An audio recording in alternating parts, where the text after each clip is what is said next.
Hey guys, it's Coach Gaglione here from GaglioneStrength.com. Got my friend Rebecca here, reunited once again. So for the people watching here, tell them a little bit about yourself, who you are, and what you got going on right now.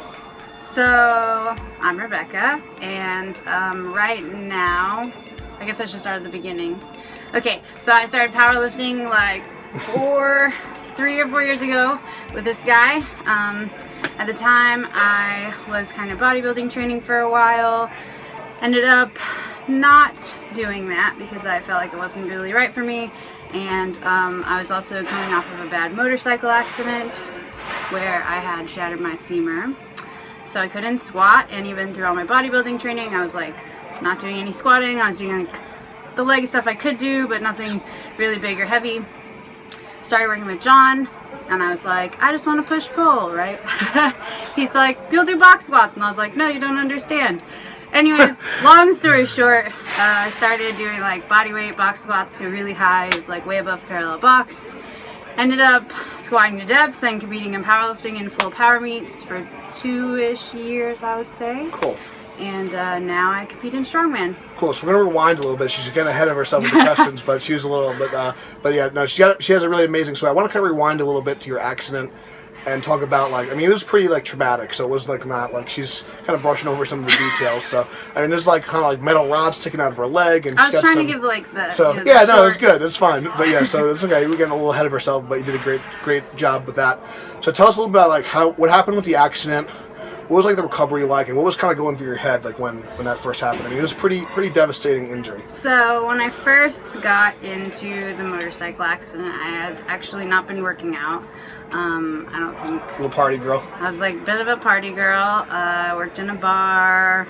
I was in college in a sorority, and I got into this accident. They originally had put a plate and screws on my femur. It was pretty much a compound fracture in my condyles in my knee, so it was kind of considered a knee fracture, but basically the end of my femur was like broken into chunks, sticking out of her like skin, basically. So not really like, for those of you science nerd, non-science nerds out there, that's what the compound fracture is. So not too good. So it was pretty gross, and I had surgery. They put it back together, the plate and screws. Basically, when it healed, I started going to physical therapy, and I got a job at the front desk of a gym because it was the only thing I could find on Craigslist. Gotta make that money, you know what I'm saying? And I could no longer bartend, so I started working there, and I decided it was time to start exercising just to be healthy. I got really into it at the time, and it turned out that the way that my leg had healed, my bone had healed crooked. So my leg basically had a big curve in my femur, and this was not okay. I talked to a few doctors about it, and basically I found a doctor I really liked, and he said that because I was so young, it would be better to go ahead and have another corrective surgery on it. So I had another surgery where I got something called an external fixator, which basically is I call it braces for your bones. So it's this big metal thing. It's like kind of like one of those halos, but it was in my leg. So I had like screws sticking out of my leg for 3.5 months.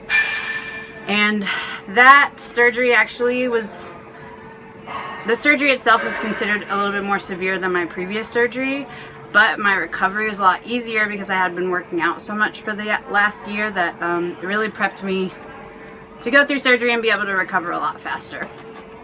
So when I had that taken out is when I got really more into bodybuilding, and still wasn't really doing any squatting, lunging, anything like compound exercises for my lower body. I couldn't do anything with my quads, were really difficult. So. Basically, you couldn't really bend your knee too well, and so that really kind of made things challenging. So what kind of like made you want to, I guess, first, not necessarily just even come to my gym, but just get into like doing more competitive lifting and focusing on strength rather than just like aesthetics? So I have to credit that to a couple of different people in a few sort of funny ways. So when I was bodybuilding, I was on Plenty of Fish. POF, baby. And I went on a date with someone who will remain nameless.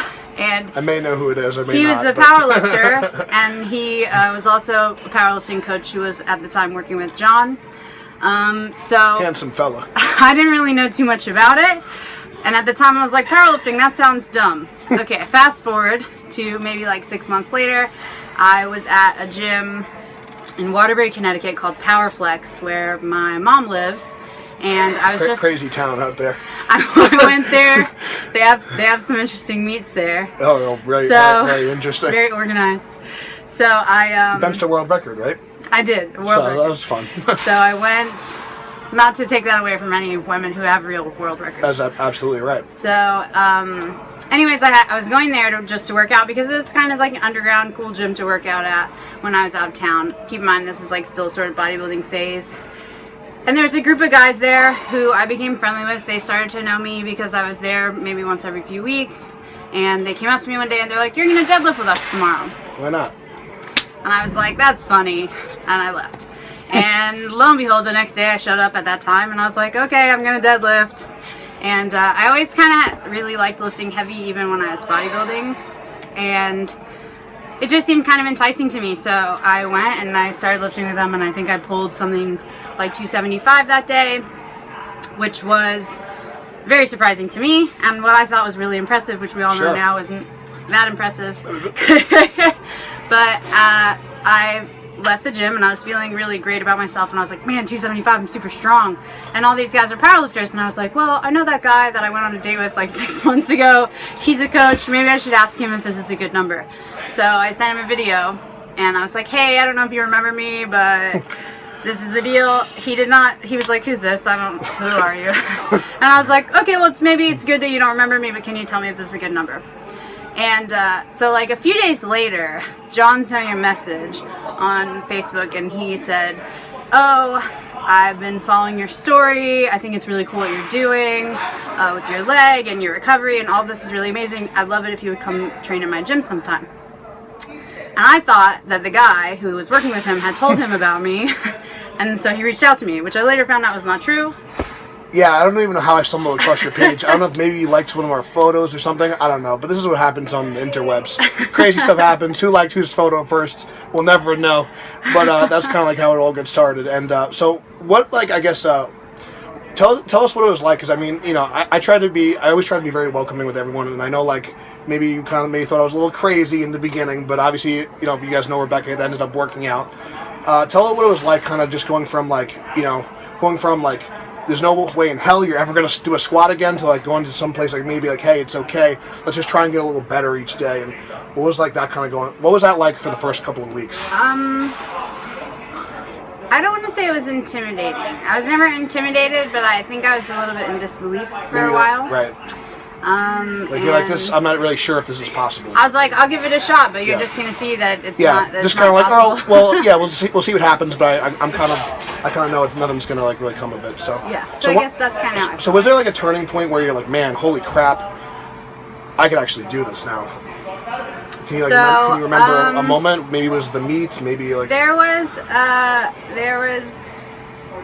Actually, I'm pretty sure there's a picture like way back on my social media where it was like the first time that I had squatted over 100 pounds, or something like that. Yeah, it seems like such a small victory, but like for you, I mean, that's pretty amazing. Right now, I'm like 100 pounds. What is that? It's my warm ups. But at the time, it was just really, really sort of opened my eyes. Like maybe this is something that I can do. You know, and at the time I was like, I'm never going to squat 300 pounds or anything, but like, wow, look what I'm doing now. lo and behold, though, fast forward. At my last meet, I squatted 300 pounds, which was like really cool because it was always the thing that I said. It's a big milestone for a woman. Like I said, obviously there's a lot of elite girls that do more than that, but going from like you're never going to squat again to literally struggling with your body weight to a 300-pound squat for a female that's, you know, like more or less a double body weight squat. Pretty close, right? Yeah. So, I mean, it's really impressive. So we're proud of her for that. So, and that's why I kind of wanted to get her on the line because I think it's a really great story. So, so tell us what it was like actually. So you did that at a big meet at Raw Unity, which is a very like, it's a premier elite in the powerlifting world. My second big meet, but the first meet that I had to qualify for. So, I did Bossy Bosses the previous year, which was a really cool experience, but I didn't necessarily have to qualify for it. I was sort of invited by default. Know people that know people, you know? I knew someone at the time that kind of got me in there. Yeah, so I didn't have to qualify for that meet. It was really cool to be a part of it because there were a lot of big people there. But Raw Unity was really special for me last year because I did qualify for it.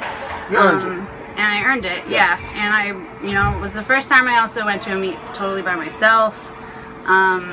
It was a very sort of independent, powerful feeling for me, and also it was the meet where I squatted 300 pounds. So very cool. A lot of cool things there. Awesome. So, we kind of went through like a bunch of my questions I was going to ask you already. So, if someone was in a similar situation, like they have a really devastating injury, what's some advice you can kind of give someone to kind of help them kind of how'd you like get through it, especially mentally?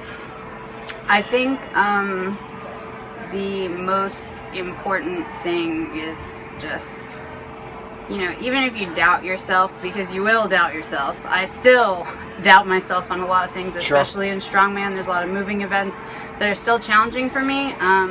Even if you doubt yourself, you just have to try it. I remember, this is kind of funny actually, recently I was training with my strongman coach, before my last show, and we were training an event, and I kind of gave up. But I didn't think that I gave up. But he was like, what the hell? Yeah, what are you doing? He's like, you just gave up on that. He's like, what are you doing? You just quit on it. You just quit. Yep.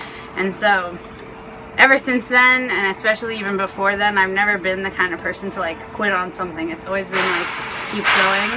And it was a really weird moment for me because I was like, I'm not a quitter. What am I doing? Yeah. But yeah, even I've doubted myself a lot in the last 4 years since I started competitively lifting. But it's really just about giving it your all, even if you doubt yourself. So you don't always have to be motivated, and you don't always have to believe in yourself and all this always have faith and you can do it. It's fine if you don't feel that way, but at least keep trying. Yeah, I think give it a shot. I think that's really been the moral of the story is, just because someone says something is not possible doesn't mean that's true. At the end of the day, you need to try, and you need to see for yourself. And if it's something that's important to you, why not give it a try? The worst that happens is it doesn't happen, and if you do nothing, you're in the same boat anyway. So definitely give it a shot. If someone was on the fence about trying lifting, maybe they're kind of scared. Maybe they're scared about injuries. Maybe they're scared about other things. Maybe it's powerlifting's stupid. Whatever the case may be, whatever their kind of perception is. What advice can you give someone that's kind of on the fence starting? This is a sort of a loaded question as someone who is both a lifter and has come from a lot of issues, and I'm also a trainer and a coach. So I think, I think you really need to assess the reasons why you feel like you might want to do it and why you feel like you might not want to do it. The thing is, lifting isn't for everybody, and that's fine. But again, you're never going to know it until you try it. And I think a lot of the reasons that people maybe don't get into it aren't because of things that they truly feel. It's because of sort of outside perceptions. What people are going to think of me, or it's just acceptable. Right, exactly. And especially with girls, you see a lot of that. You see a lot of girls who sort of secretly think it would be really cool to be strong, but they are a little bit intimidated by the results and by what people may think about them. So I think you always have to look at it you have to sort of close off all of the outside noise and really assess what your own personal wants and needs and goals are and things like that. Cool. We always talk about with goal setting that if you have a big enough why, you'll eventually figure out the how. So really figuring out when you're setting a goal for yourself, kind of dig a little deeper and not just worry about the superficial stuff. Why is it important to you? And I think with Rebecca's case, getting into strength training, it wasn't just about squatting 300 pounds. It was just overcoming this huge obstacle of the fact that kind of wants to find the odds and be well, I can do this for myself. And the fact that and like I said, not to tell everything else, but at the time. You went from really not having any career or anything like that to becoming a trainer and all this stuff. Yeah. So maybe you want to talk a little bit about how now I'm not saying it's not because I squatted 300 pounds and now I have a career, but I think that definitely helped your mentality for sure. Your confidence is way different now than it was when I first met you. So maybe you could talk about that a little bit. So I think like a lot of girls, I also am one of the girls who had a lot of self-confidence issues, had a lot of I was back and forth with an eating disorder for a long time, even before my accident. I had a lot of issues with how I felt about myself. Wasn't the easiest life in the beginning, so, to put it lightly. So getting into something that made me feel not only like I could overcome anything because of my motorcycle accident, but also gave me a lot of confidence and made me feel really independent. And it gave me something to be passionate about that I felt this is something that I want to share with other people. So I got into training and coaching, and I'm getting my master's in clinical nutrition now. A lot of things that are very cool to me, and they're very applicable in a lot of different ways, but they still relate to what I'm doing, and I feel like it gave me an outlet for a passion in a lot of different ways, which is cool. Awesome. So yeah, I definitely was happy that we finally got to do this in person. Rebecca's one of my she's a great success story, and she's a great example of like what you can do with hard work and determination. Like I said, so I'm proud of her for that, and I'm excited to see what she does in the future. Where can people find more about you if they want to follow what you're doing? If people want to find more about me, they can find me on Instagram at the gram _ Rebecca Saurus, like a dinosaur, REBECCA SAURUS _ Very cool. And on Facebook, it's Rebecca Saurus as my last name, so I'm pretty easy to find. Cool. So definitely give her a follow, drop a comment below, show Rebecca some love. And yeah, like I said, thank you so much for coming on. Check out the links below. Please share if this interview helped you. And thanks for watching, guys, and we'll see you soon.